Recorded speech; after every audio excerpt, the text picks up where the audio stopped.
lecture is intended to introduce you to the history and workings of the English legal system, and in particular the common law. The picture that you can see behind me is of law reports. These are the reported decisions of judges made in individual cases that have been brought before the courts, and it's these decisions that constitute the basis of the common law.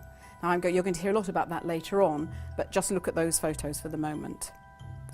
This course contains foundational material about the history of critical institutions and processes of the English legal system. This information is going to be useful whether you go on to study law or whether you're just interested for the sake of general knowledge.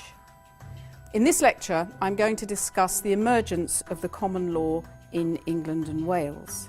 And the idea is for you to understand that the English common law system has developed from very ancient roots. What I want you to do is to get a feel for the history of the system.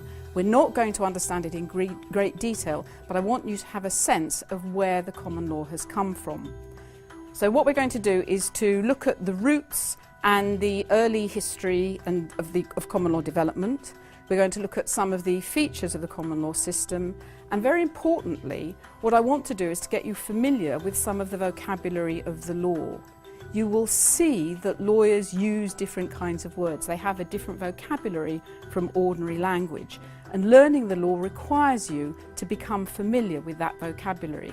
As you work through the course, I hope that words that sound strange at the beginning will gradually sound a bit more familiar, so by the end of the course you feel entirely comfortable with those words. As I said, this introduction to the history of common law isn't meant to give you a detailed understanding of the history, which is actually quite complex, but to try and give you a broad overview which will give you a sense of the history of our common law, where it came from, and importantly how it's influenced the development of law in other parts of the world.